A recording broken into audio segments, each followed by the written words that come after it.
Vamos al libro de Lucas, Lucas 13. Le hacemos reverencia a la palabra, amén. Vamos a leer el 22, 13, 22 y 23.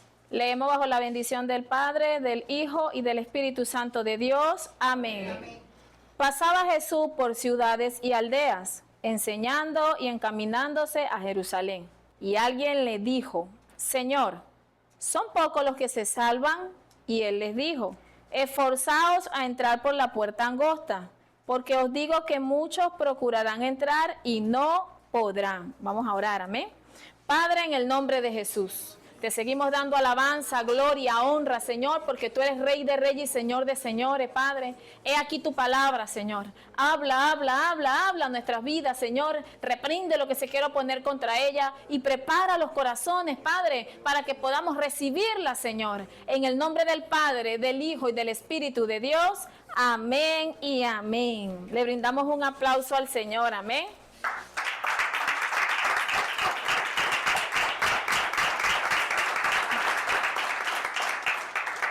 ¿Cuántos están gozosos? Amén. Amén, ¿verdad? Estos ayunos han sido una bendición. La palabra de esta mañana, la enseñanza de esta mañana, le he titulado: no hay atajos para ir al cielo. No hay atajos para ir al cielo, amén. El ser humano, de una forma u otra, siempre busca la manera de agarrar el camino fácil. Siempre buscamos la manera, si hay un examen, los que no les gusta estudiar, de copiarse, o de que el compañero se lo diga, o si es en grupo, que el otro compañero haga todo y ellos no hacen nada. Siempre hay un grupo de personas que tratas de irse siempre por lo más fácil. ¿Por qué? Por muchas razones, principalmente porque no nos gusta esforzarnos, porque lo vemos muy tedioso, etc. Pero así como en lo secular no hay atajos para tener un título a menos que lo compres, no hay atajos para poder llegar a un puesto de repente en una empresa. Así mismo es en lo espiritual, Iglesia del Señor. No hay atajos para ir al cielo. El camino es uno solo y es Cristo Jesús, y eso es con todo lo que conlleva. Y vemos que dice que el Señor pasaba por ciudades y aldeas, es decir, por pueblos, mientras transitaba hacia Jerusalén. Recordemos que el Señor iba camino a Jerusalén porque necesitaba llegar para el tiempo de la fiesta de la Pascua, ya que se acercaba el día de su crucifixión. Y en medio del camino alguien le dijo: Señor, le hace una pregunta: ¿son pocos los que se salvan? Y él les dijo: esforzaos a entrar por la puerta angosta. Esta palabra esforzado en el griego, que fue como se escribió este libro de Lucas, viene del verbo agonizomai, que literalmente significa competir por un premio, contender con un adversario, y en sentido figurado, luchar incansablemente, es decir, luchar, pelear y competir. Lo que el Señor le estaba diciendo, no le dijo esfuérzate, esforzados, porque seguramente había más personas allí en ese lugar. Recordemos que al Señor lo seguían siempre multitudes por las señales, los milagros, etc. Lo que el Señor le estaba diciendo en pocas palabras era: no te preocupes por la cantidad de los que se salvan. No te preocupes si son muchos o son pocos. Cristo no le responde directamente lo que él le preguntó, sino que le dice: esforzaos a entrar por la puerta angosta. Le estaba diciendo: no te preocupes por eso, esfuércense, es decir, lucha, pelea, compite para que puedas entrar por la puerta angosta. Y es lo mismo que el Señor nos dice a nosotros en esta mañana. No hay atajo, Iglesia del Señor, para nosotros llegar al cielo, No hay un camino que sea tan fácil y tan sencillo donde no hayan obstáculos. Para llegar al cielo van a venir muchas situaciones, muchas vicisitudes, porque ciertamente la salvación es por gracia y la justificación fue por gracia a través de Cristo Jesús. Pero aunque Él hizo el trabajo de justificarnos y de regalarnos la salvación, nosotros tenemos que pelearla. ¿Qué fue lo que le dijo allí? Esforzado, peléala. Pelea para que puedas entrar en la puerta angosta. Y sabemos que la puerta es Cristo Jesús, ¿cierto? Porque el Señor dice en su palabra, primero, la puerta es Cristo Jesús espiritualmente.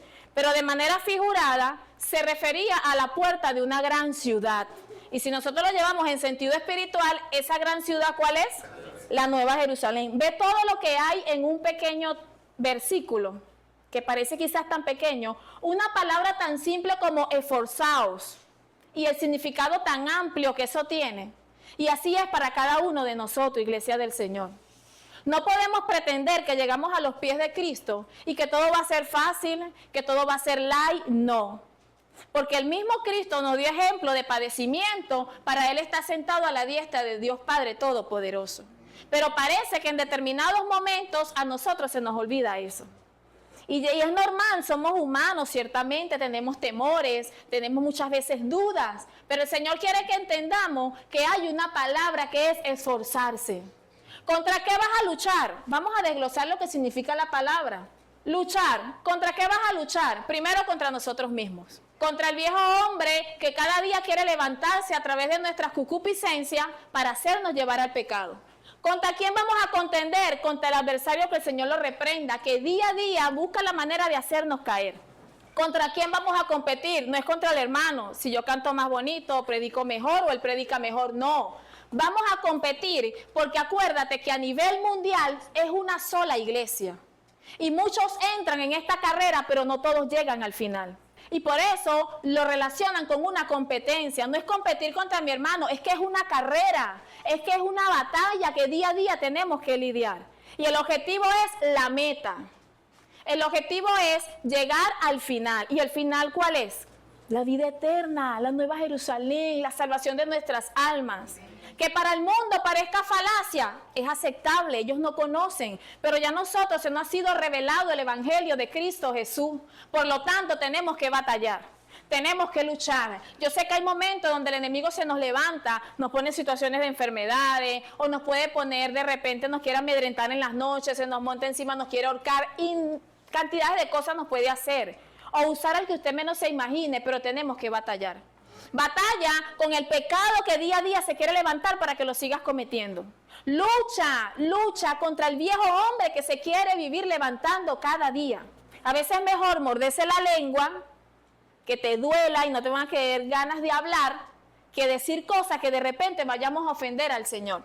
No cierren allí y vamos a darle fundamento a este significado de cuando Cristo le dijo esforzaos. Si nosotros analizamos lo que Pablo le dijo a Timoteo, en 1 Timoteo 6:12, pelea la buena batalla de la fe, echa mano de la vida eterna, a la cual asimismo fuiste llamado, habiendo hecho la buena profesión delante de muchos testigos.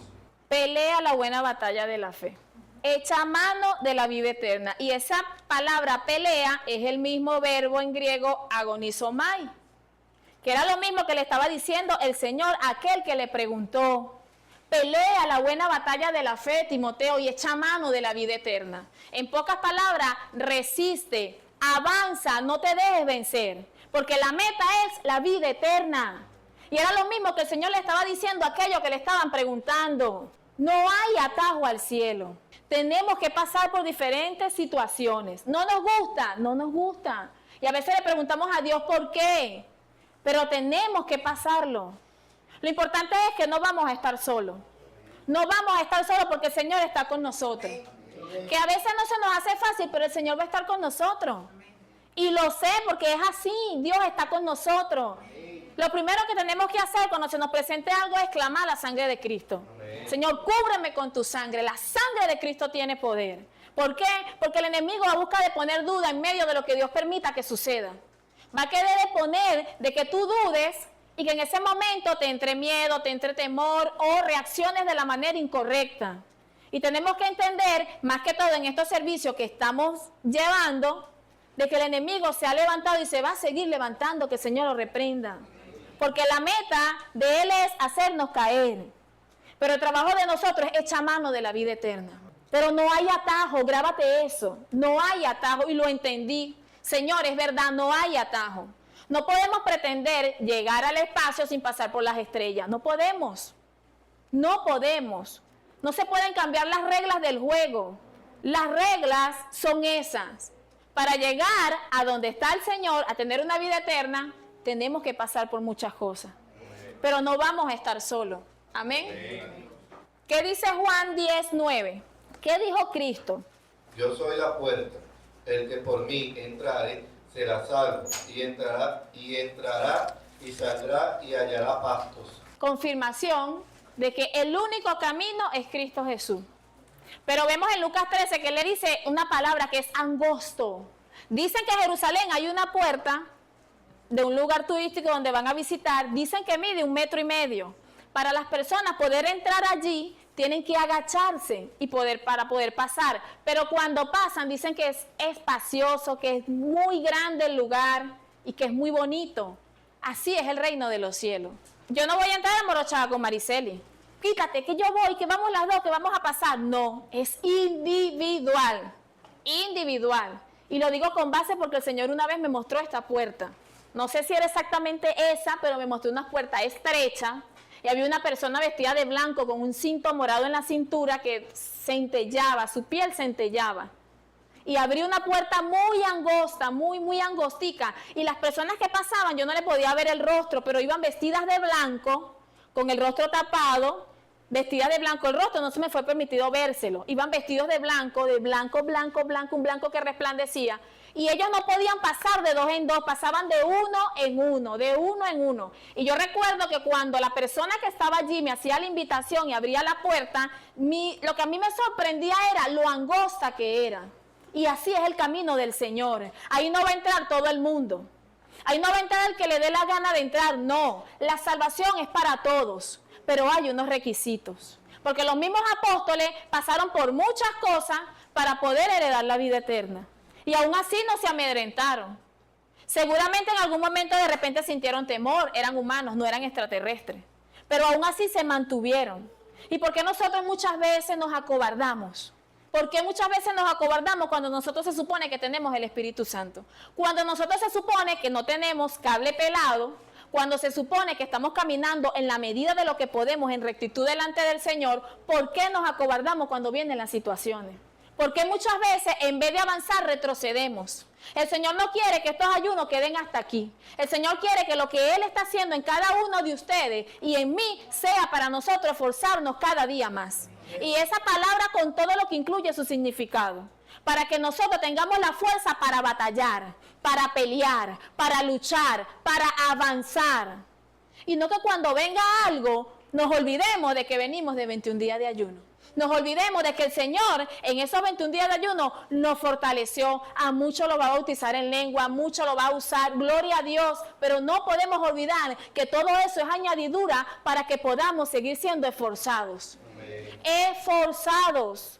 Y batallar sobre todo, aparte del enemigo, con nosotros mismos. Volvemos a Lucas 13 donde estábamos. Amén. La segunda parte del 24. Porque os digo que muchos procurarán entrar y no podrán. ¿Sabes qué quiere decir allí? Ahorita que nosotros tenemos la oportunidad y estamos en el camino del Señor, mantengámonos allí. Porque llegará el momento que cuando el Señor recoja su grey, o cuando el Señor ya la persona no tenga más oportunidad, porque hay personas que piensan que el Señor siempre va a estar disponible para ellos. Y yo peco y hago y me arrepiento y caigo, usted sabe, Señor, porque el Señor siempre me va a perdonar. Pero llegará un momento que cuando decida levantarse no va a poder. Y muchos querrán entrar y no podrán. No van a poder entrar porque cuando tuvieron la oportunidad no lo hicieron. Porque ahora que podemos congregarnos no nos congregamos. Porque ahora que podemos orar, ayunar, buscar de Dios, consagrarnos y apartarnos no lo hacemos. ¿Por qué esperar el último momento? Como dijo el pastor una vez, no a todos se les ha dado otra nueva oportunidad. O muchas oportunidades porque mientras que respiramos hay oportunidad. No a todos se les ha dado la misma cantidad de oportunidad. Y eso en gran parte no lo valoramos. Porque creemos que el mañana es seguro. Y resulta que el mañana es incierto. Escrito está que la vida del hombre es como neblina. Hoy está y mañana desaparece. Entonces tenemos que aprovechar es ahora. Porque llegará el momento donde mucho que se le predicó cuando decidan buscar de Dios va a ser tarde. Porque bastante que se le ha hablado. ¿A cuántos Cristo no le predicó en esas aldeas? A cantidades. Pero ciertamente para la cantidad de población mundial son pocos los que se salvan. Son pocos. Porque millones y millones y millones se van a condenación por no tomar la decisión de buscar a Dios en el momento que hay tiempo. El 25. Después que el padre de familia se haya levantado y cerrado la puerta, y estando afuera empecéis a llamar a la puerta, diciendo, Señor, Señor, ábrenos. Él respondiendo os dirá, no sé de dónde sois. Y el 26. Entonces comenzaréis a decir, delante de ti hemos comido y bebido, y en nuestras plazas enseñaste. ¿Quién representa ese padre de familia? El Padre Celestial, Dios Todopoderoso. Dice que cuando se levantara, y esa palabra levantar en griego es cuando alguien está sentado y se pone de pie. Y la Biblia nos dice que Él está en su trono. Cuando Él se levante y le dé la orden a Cristo, ve, ya no hay más tiempo. ¿Se acuerdan que la Biblia nos habla de aquel hombre que iba a cortar el árbol? Y viene el otro y le dice que no lo haga, que le deje un tiempo más. ¿Quién es ese que le dijo que le deje un tiempo más? Cristo. Porque sabemos que Él está a la diestra intercediendo por nosotros. Pero cuando llegue el momento de que Jehová tome la decisión, Cristo no puede. Si Él dice, ve, ve y ya. Porque tiene más de 2000 años intercediendo por la humanidad. Tiene más de no sé cuántos años intercediendo por mí, por muchos de los que están aquí, para que no sigamos cometiendo el mismo pecado. Cuando el padre de familia se levante y cierre la puerta, entonces ahí será el lloro y el crujir de dientes. Y dice que le dirán, estuvimos en la plaza, comiste, bebimos contigo y todo eso. O sea, te conocimos o te vimos. ¿A quién le está hablando? A un pueblo que conoce. A alguien que escuchó el evangelio. A muchos que quizás, me atrevo a decir, hasta tomaron la Santa Cena indignamente. Comimos y bebimos. Y en las plazas, o sea, conocieron del evangelio. Pero cuando el padre de familia tome la decisión y la puerta se cierre, que es Cristo Jesús, y se acabe el tiempo de la gracia, ahí vendrá el lloro y el crujir de dientes. ¿Por qué no obedecer ahorita? ¿Por qué no seguir caminando en medio de lo que todo eso podamos atravesar? ¿Por qué? ¿Por qué irnos atrás? ¿O por qué persistir en hacer lo que a Dios no le agrada? Hay muchas personas de las que estamos aquí que el Señor está permitiendo estos ayunos para restaurarnos, para que seamos nuevos, para que esas áreas que el Señor quiere restaurar en nuestras vidas queden totalmente atrás. Pero depende de usted y depende de mí mantenerlas así. O si vuelvo nuevamente a retomar eso. Porque mientras que estamos en este tipo de servicio, cuando lo hacemos con un corazón sincero, vemos como Dios se glorifica. Pero Él no quiere hacerlo una vez al año, cada vez que hayan 21 días de ayuno. Él quiere hacerlo siempre en nuestras vidas. Porque se supone que usted y yo tenemos una relación con Dios. Y una relación con Dios es algo íntimo. Va más allá de un devocional. Va más allá de eso. Entonces, iglesia del Señor, es tiempo de que nosotros reflexionemos. Antes que sea tarde y el padre de familia se levante y la puerta, que es Cristo, y el tiempo de gracia, que sabemos que también representa a Cristo, se acabe. ¿Dónde nos quedamos, Alexander? Pero os dirá, os digo que no sé de dónde sois, apartados de mí todos vosotros, hacedores de maldad. Lo mismo lo dice el Señor en Mateo. Y muchos me dirán en aquel día, Señor, Señor, en tu nombre echamos fuera demonios. ¿Por qué? Porque el problema de esto no es que la persona tenga un cargo o tenga un ministerio, determinado liderazgo. No, aquí estamos metidos todos en el mismo saco. El punto es entrar por la puerta angosta, irnos por el camino que es difícil. ¿Difícil para quién? Para el viejo hombre. Porque el viejo hombre, ¿por qué? Por eso es que Cristo chocaba con los fariseos. Porque la ley decía ojo por ojo, diente por diente, pero Él nos decía que amáramos a nuestros enemigos. Entonces, cuando nosotros queremos hacer la voluntad de Dios, el viejo hombre siempre se va a interponer. La carne, el pecado, siempre va a querer chocar. Y ahí es donde vienen los obstáculos. Porque tu espíritu te dice, ámalo, pero tu carne te dice, ¿viste lo que te hizo? Ahí es donde vienen los obstáculos. Y de la persona que usted menos se imagine. Y es por eso que cada día tenemos que trabajar en vencer esos obstáculos. Que cuando se nos presente la oportunidad de pecar, decir, no lo voy a hacer porque no le agrada al Dios que yo le sirvo. Porque se supone que dentro de nosotros vive un Espíritu Santo. Y entender de una vez por todas que son necesarias todas estas cosas en nuestras vidas. Desde las tentaciones hasta los problemas, hasta las cosas que puedan presentarse. Son necesarias. Pero acuérdense que no seremos probados o no pasaremos por nada más allá que el Señor no permita. Y que el Señor no tenga el control. Allí será el lloro y el crujir de dientes. Cuando veáis a Abraham, a Isaac y a Jacob y a todos los profetas en el reino de Dios, y vosotros estén excluidos. ¿Por qué le dice eso? Porque recordemos que ellos se afianzaban de que ellos eran hijos de Abraham, y por cuanto ellos eran hijos de Abraham, ellos tenían la salvación segura. Es como decir hoy en día los que dicen salvo, siempre salvo. Cristo hizo todo, ya yo estoy salvo, ya yo puedo vivir mi vida light, eso no es malo, eso es religiosidad, porque ya el Señor hizo todo. Así hay muchas personas a nivel mundial hoy en día, y no es así. Eso no me garantiza a mí ni le garantiza a usted la salvación. Tenemos la oportunidad de ser salvos. Usted la escoge o la desprecia. Yo la escojo o la desprecio. Pero si la escojo, debo escoger todas las consecuencias que eso trae para poder llegar allá. Porque no somos salvos por obra, eso lo sabemos. Pero tenemos que andar conforme al que nos llamó, para que podamos alcanzar la vida eterna. Porque si no, ¿qué sentido tendría que Cristo muriera por cada uno de nosotros? ¿Qué sentido tendría? No tenía ningún sentido. El 29. Porque vendrán del oriente y del occidente, del norte y del sur, y se sentarán a la mesa en el reino de Dios. ¿Y el 30? Y he aquí, hay postreros que serán primeros, y primeros que serán postreros. En el 29, cuando le dice porque vendrán de oriente y del occidente y se sentarán a la mesa, estaba hablando de los gentiles. Porque recordemos que cuando Cristo vino a predicarle al pueblo judío, vino a predicarle al pueblo de Israel, a ellos, vino a predicarle. Y cuando le dice que vendrán muchos de oriente y del occidente, le está hablando del pueblo gentil, dando a entender que ellos, que eran los primeros, ya no iban a ser primeros, porque no lo recibieron. Y cuando digo no lo recibieron, hablo en generalizar, porque sabemos que hubieron cierta cantidad de personas que aceptaron al Señor. Pero el pueblo completo como tal no le recibió. Y por eso él dice, los primeros serán posteros. ¿Quiénes eran los primeros que iban a recibir el evangelio, la salvación? Ellos. Y nosotros, que se supone que éramos los excluidos, los gentiles, pasaron a ser primero. ¿Por qué? Porque fueron los que aceptaron al Señor. Pero si nosotros traemos esto al ámbito espiritual, también pasa en esos tiempos.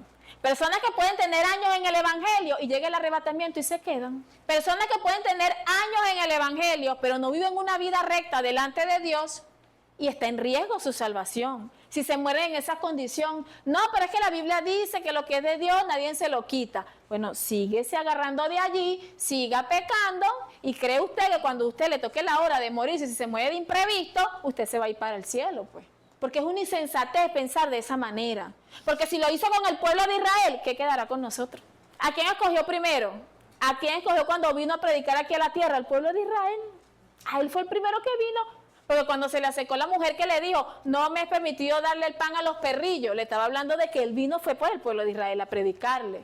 Eso no excluye que los gentiles estaban en el plan de Dios. Eso no lo excluye.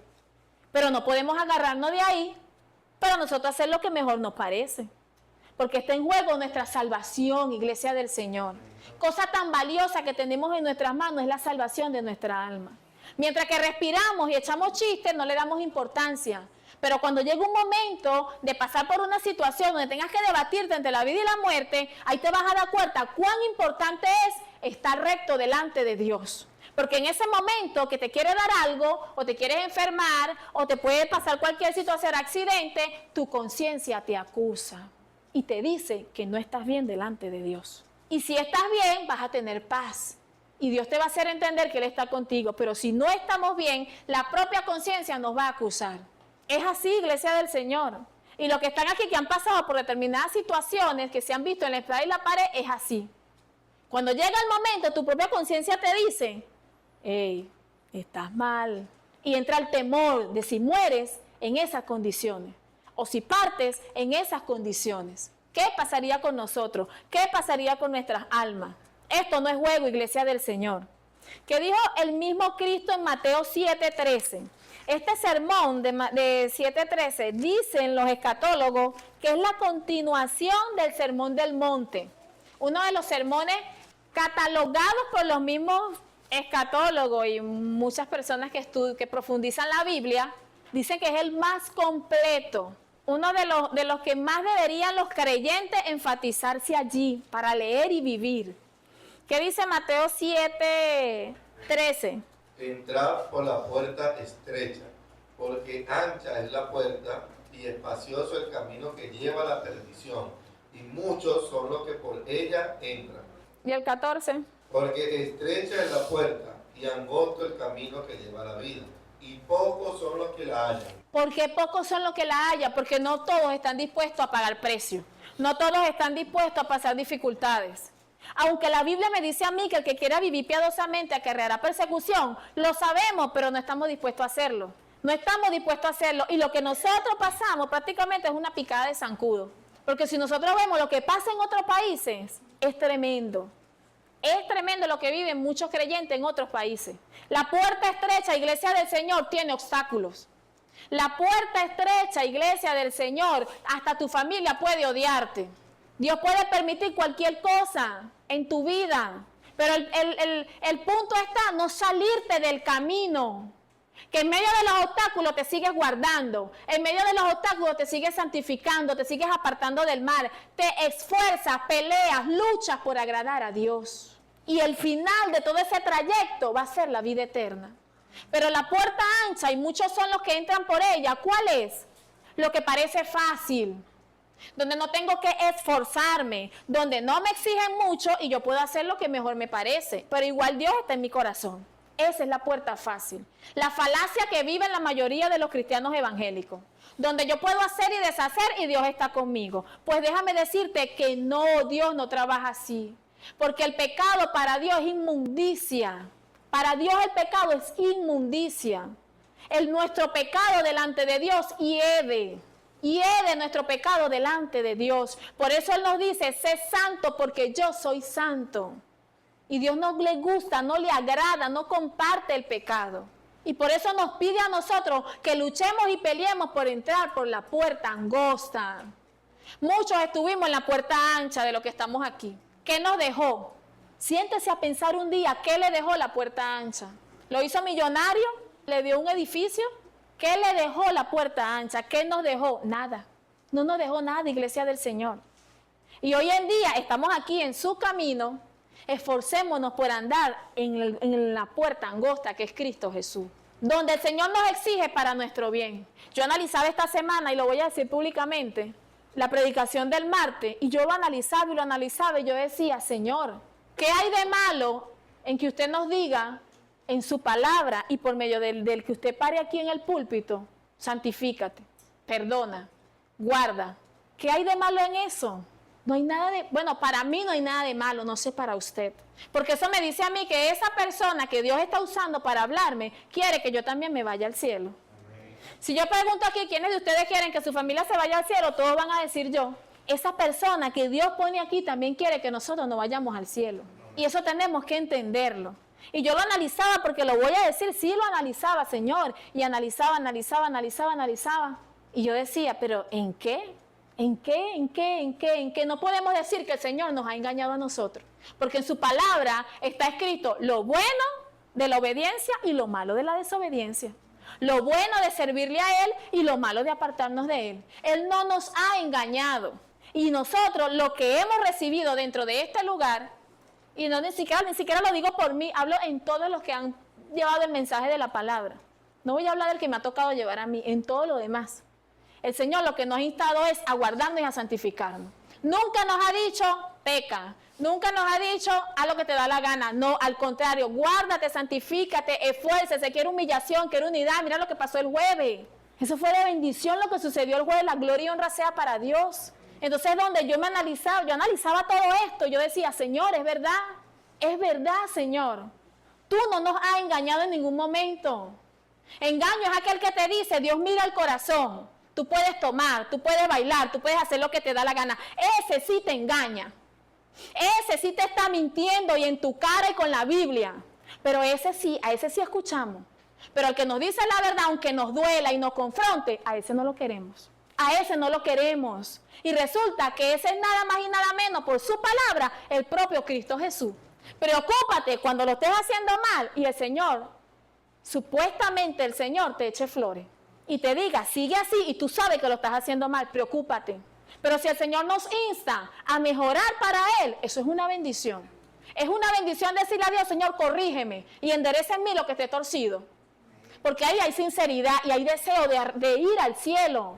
Para que el Señor nos limpie cada día. Él dice en su palabra que el que lleve fruto, Él lo va a limpiar. ¿Y de qué lo va a limpiar? De toda la maleza que producen las plantas, que pueden dañar el posible fruto. Y el Señor nos limpia de toda la maleza que puede haber en nosotros para que podamos seguir llevando fruto. Pero eso lo hace con el sincero, con el que de verdad quiere servirle a Dios, con el que sabe que a pesar de lo que pueda venir, su destino final es el cielo. No hay atajo, no busques atajo, no busques atajo porque no vas a llegar al cielo. Es como la película del peregrino. Los que buscaron atajo, ¿qué pasó? No llegaron, no llegaron. Así es el evangelio. No podemos pretender conseguir una iglesia light, porque yo me quiero sentir bien, porque donde estoy no me siento bien. ¿De qué te vale que sea light si no se te predica la verdad? ¿De qué te vale que sea light si el día que Cristo venga por su iglesia, tú te quedes? O esa persona se quede. ¿De qué le vale? ¿De qué te vale que el que predique grite, salte, derrama la unción, y lo que te predica no es la verdad? ¿De qué nos vale? Agradezcámoslo a Dios, iglesia del Señor, que en lo mucho o en lo poco a nosotros se nos predica la verdad. Porque ninguno puede decir aquí que el Señor los ha engañado. Porque aún cuando hemos fallado, nos da, pero también nos soba. Entonces no podemos pretender llegar al cielo como si nada, y sin ningún tipo, no. Los apóstoles tuvieron que dar su vida. Y nosotros no sabemos de lo que estamos aquí, si hasta a nosotros nos toque, solo Dios lo sabe. Y si no estamos agarrados del Señor, quizás Dios nos guarde, muchos podrán renegar en medio del proceso y en medio de la situación que Dios permita. ¿Qué dice 1 Corintios 9:24? ¿No sabéis que los que corren en el estadio, todos a la verdad corren, pero uno solo se lleva el premio? Corred de tal manera que lo obtengáis. Es lo mismo, es que todo concuerda. Desde lo que Cristo dijo allá, de lo que escribió Lucas, que dijo Cristo en Lucas 13, lo que le dijo Pablo a Timoteo y lo que dice ahora aquí a los corintios.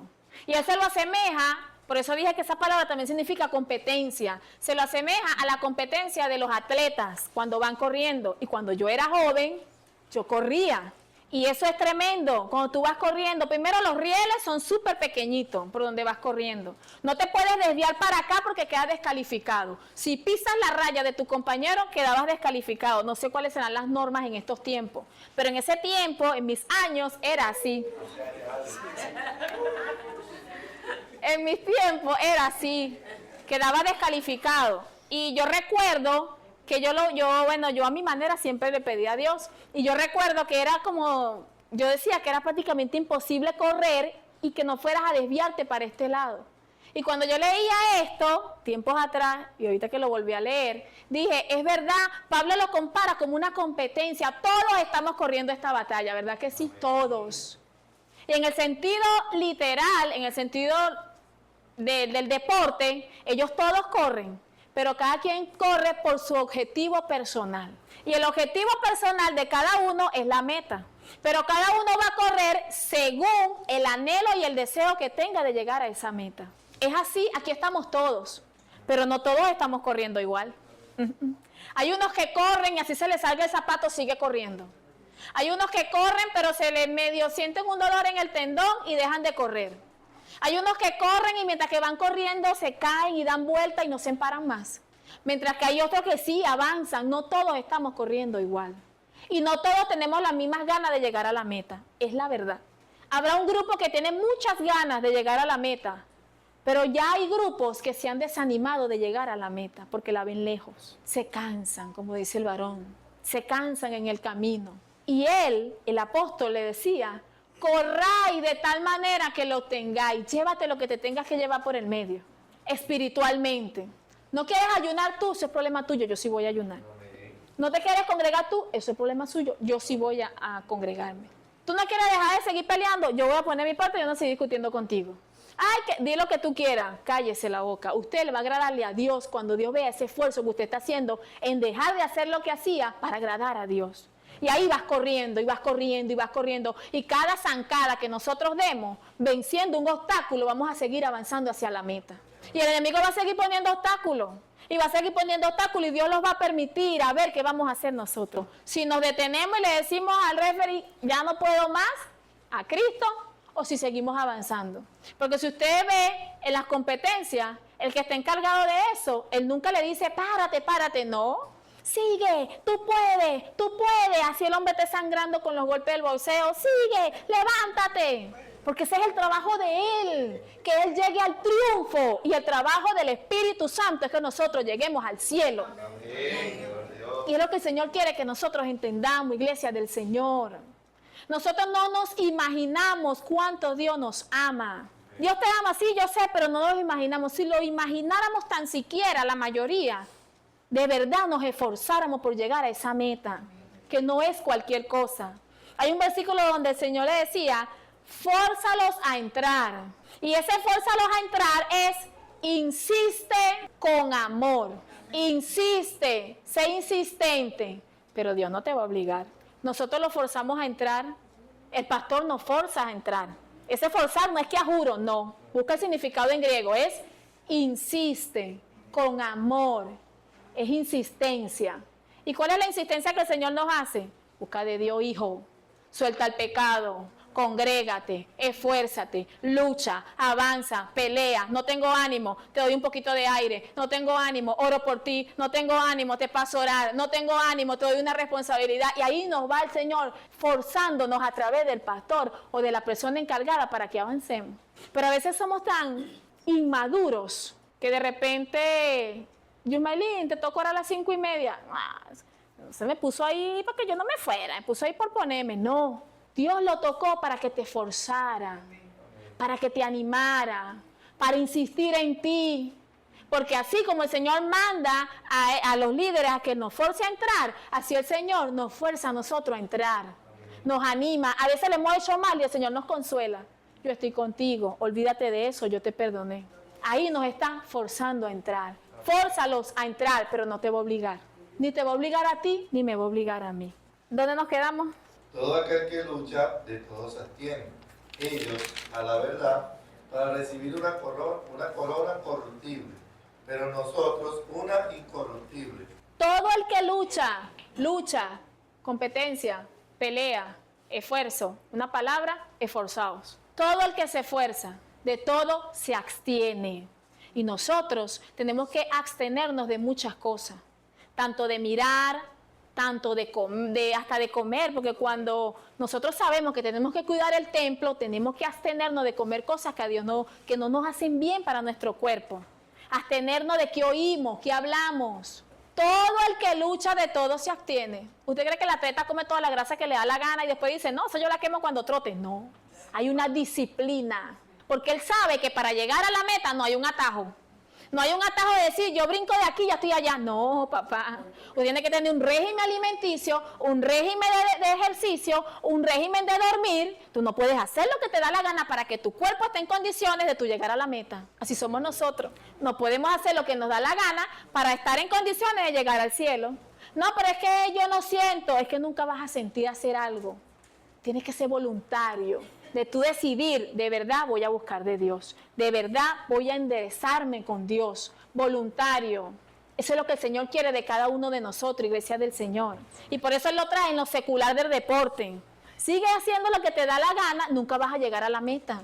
Nunca. Hay unos requisitos, hay unos lineamientos. Y si lo quieres saltar, no vas a llegar al cielo. No vamos a llegar al cielo. El camino es Cristo. Y eso es todo lo que eso conlleva, lo que Él nos mandó a hacer, lo que Él pide que nosotros hagamos. No pretendamos saltarnos los pasos porque no lo vamos a obtener. Para que una persona se gradúe, tenemos que quemarnos las pestañas, durar hasta de madrugada para estudiar y sobre todo si a veces son un poquito tapados como yo con ciertos números, tienes que estudiar y estudiar y estudiar y estudiar para usted poder presentárselo a un profesor y pasar esa nota. Y no pasarla como dice el pastor con 12, con 13. No, tiene que pasar de 17 para arriba, tiene que ser su nota. Para que usted pueda ver que su esfuerzo valió la pena. Pero si tú pagas un título, eso no es tuyo, eso tú lo pagaste. ¿Y de qué te valió? Si no tienes el conocimiento, porque te saltaste las etapas para obtenerlo. Pero a la hora de que alguien, referente a lo que tú estudiaste, te haga una pregunta, quedas ponchado porque te saltaste las etapas. Por eso Él dice, el que lucha legítimamente. En Cristo hay que luchar de forma legítima. A Dios no lo podemos engañar. O andamos recto o andamos torcidos. Pero no podemos andar de las dos formas. O andamos recto o andamos torcido, iglesia del Señor. Para culminar, Primera de Crónicas, 28, 9 y 10.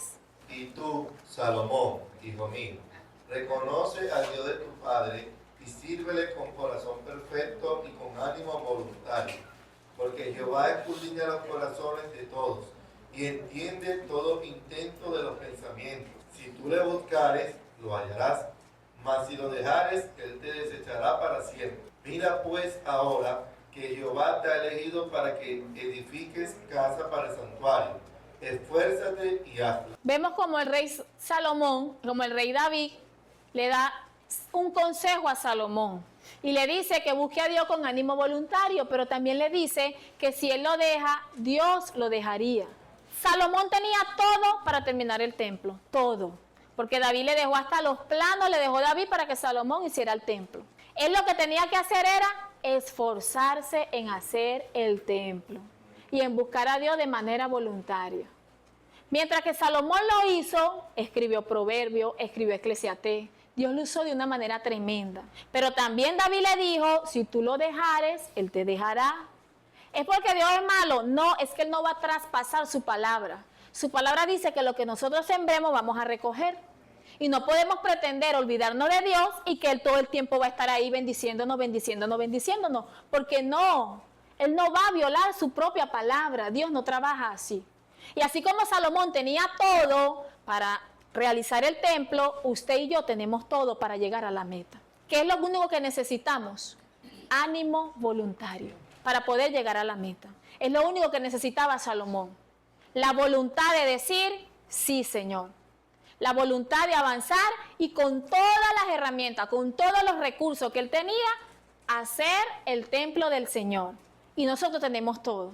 Tenemos el Espíritu Santo, tenemos la palabra, tenemos una buena doctrina, donde no se nos engaña, se nos dice la verdad. Tenemos un sitio donde gracias a Dios nos podemos congregar. Y tenemos entre nosotros mismos hermanos que somos hermanos y al mismo tiempo somos como familia.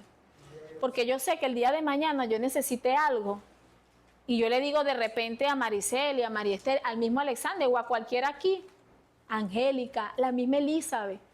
Y yo sé que si ellos pueden me van a ayudar, porque eso lo hace la unidad y el amor en Cristo. Y nosotros tenemos todo. El problema somos nosotros, porque nosotros tenemos todo. Salomón tenía todo para realizar el templo y él lo hizo. Y hizo el templo, que después con el templo, bueno, se desvió por el amor a las mujeres, pero él tenía todo para cumplir con lo que Dios le había. Dios lo escogió a él, así como lo escogió a usted y me escogió a mí. Amén. Porque escrito está, no escogieron ustedes a Dios, más Dios nos escogió a nosotros. Amén. Y si Él nos escogió y nos dio todas las herramientas, nos dio el sello, las arras de la salvación, que es el Espíritu Santo, nosotros lo que necesitamos es voluntad. Voluntad de obedecer y de avanzar en el propósito de Dios. Que el Señor les bendiga y el Señor les guarde. Amén.